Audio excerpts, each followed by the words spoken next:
रूस और यूक्रेन युद्ध से जुड़ी बड़ी खबर सामने आई है। रूस ने रात भर यूक्रेन पर अब तक का सबसे बड़ा हवाई हमला किया। रूस की ओर से 440 से अधिक ड्रोन और मिसाइलें दागी गईं, जिनका मुख्य निशाना यूक्रेन का ऊर्जा ढांचा रहा। हमले के बाद कई शहरों और इलाकों में बिजली आपूर्ति पूरी तरह ठप हो गई। यूक्रेन के राष्ट्रपति वोलोदिमिर जेलेंस्की ने कहा है कि अमेरिका ने जून तक युद्ध समाप्त करने की समय सीमा दी है। अमेरिका ने जून तक युद्ध समाप्त करने की समय, जिससे अंतर्राष्ट्रीय दबाव और बढ़ गया है। खेल जगत से खबर है कि विंटर ओलंपिक्स 2026 की आधिकारिक शुरुआत हो चुकी है। इटली के मिलान और कोर्टिना में आयोजित ओपनिंग सेरेमनी में दुनिया भर के देशों ने हिस्सा लिया। पहले ही दिन स्विट्जरलैंड के स्कीयर ने गोल्ड मेडल जीतकर इतिहास रच है दिया। खेल प्रेमियों के लिए यह आयोजन बेहद खास माना जा रहा है। मध्य पूर्व से बड़ी कूटनीतिक खबर सामने आई है। अमेरिका और ईरान के बीच ओमान में अप्रत्यक्ष परमाणु वार्ता शुरू हो गई है।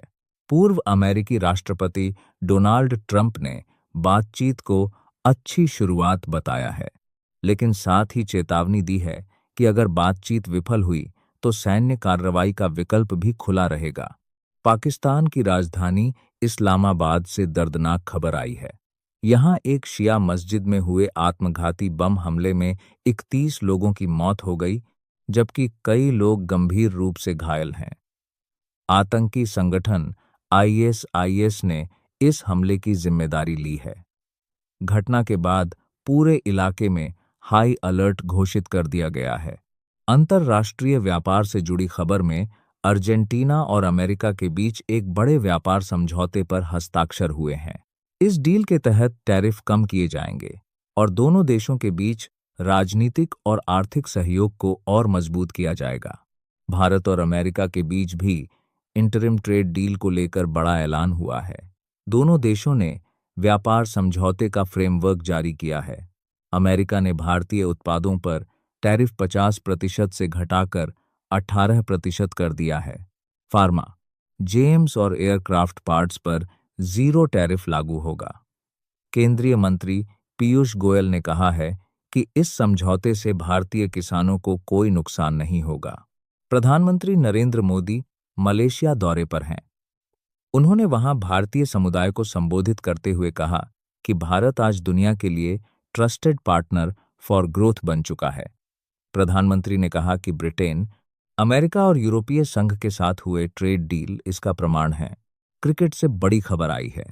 अंडर 19 क्रिकेट विश्व कप के फाइनल में भारत ने इंग्लैंड को हराकर खिताब अपने नाम कर लिया है।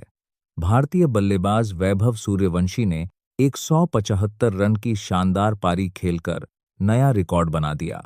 देश की आर्थिक राजधानी मुंबई से राजनीतिक खबर सामने आई है। भारतीय जनता पार्टी की रितु तावड़े ने मेयर पद के लिए नामांकन दाखिल किया है। 25 साल बाद मुंबई में ठाकरे परिवार का दबदबा खत्म होने की तस्वीर साफ होती दिख रही है। क्रिकेट प्रेमियों के लिए एक और बड़ी खबर है। T20 विश्व कप 2026 की शुरुआत भारत और श्रीलंका में हो चुकी है। भारत और अमेरिका के बीच खेले गए मुकाबले में जबरदस्त रोमांच देखने को मिला। अब बात करते हैं छत्तीसगढ़ की प्रमुख खबरों की। बस्तर डिवीजन के बीजापुर और सुकमा जिलों में 51 माओवादियों ने सुरक्षा बलों के सामने आत्मसमर्पण किया है। इन पर कुल 1,61,00,000 रुपए का इनाम घोषित था। आत्मसमर्पण करने वालों में 20 महिलाएं भी शामिल हैं। वर्ष 2025 में अब तक 1500 से अधिक माओवादी सरेंडर कर चुके हैं।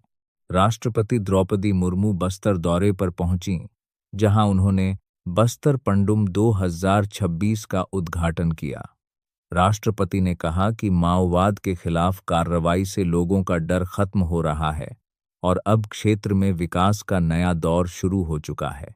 केंद्रीय गृह मंत्री अमित शाह 3 दिवसीय छत्तीसगढ़ दौरे पर हैं।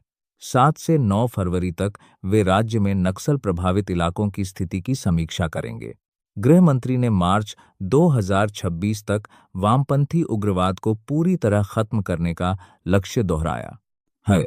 गरियाबंद जिले के दूधकाया गांव में सांप्रदायिक तनाव की स्थिति बन गई है, झड़प के दौरान कई घरों और वाहनों में आग लगा दी गई। स्थिति को नियंत्रण में रखने के लिए प्रशासन ने धारा 144 लागू कर दी है और पुलिस बल तैनात किया गया है।